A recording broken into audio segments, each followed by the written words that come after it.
the 28th of July 2015, my uncle died. And this was a death that was preceded by 6 weeks of his being unable to access healthcare.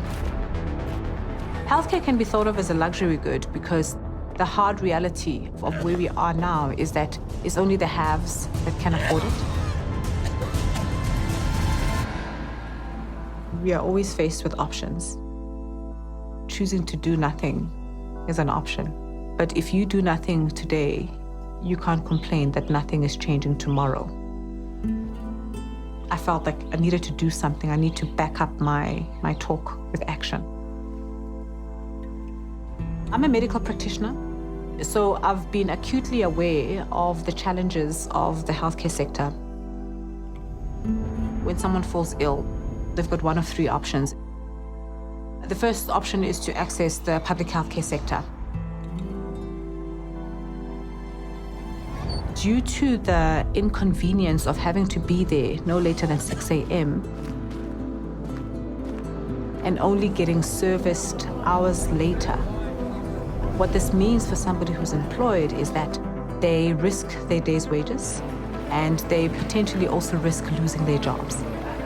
Basically forces people to compromise the employment for their health or alternatively to compromise their health for their employment.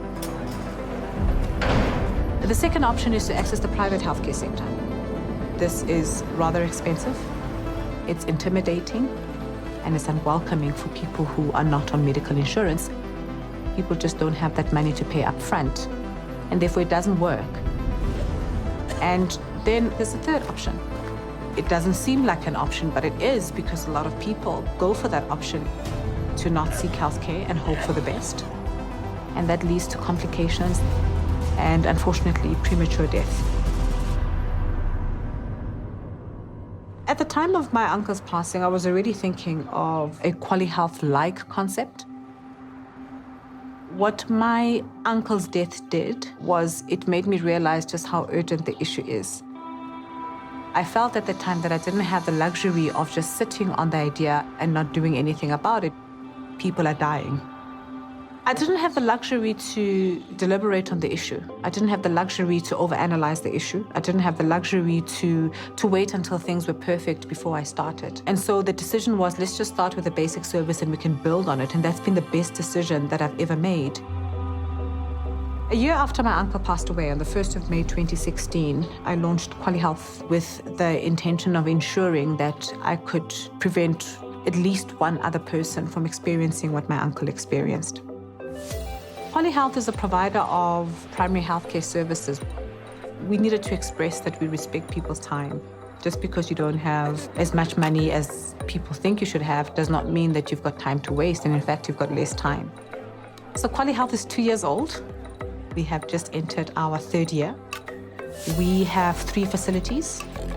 We service well over 500 patients a day.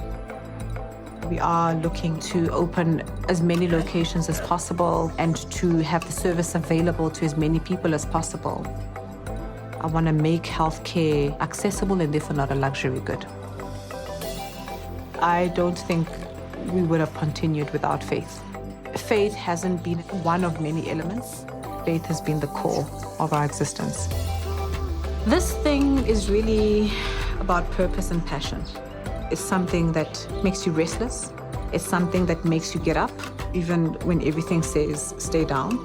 It's something that becomes that glimmer of hope and a light in the face of darkness. For me, it came in the form of Quali Health. I would see the injustice of the healthcare sector, and I would try to ignore it, and I would try to move on, but it wouldn't let me go.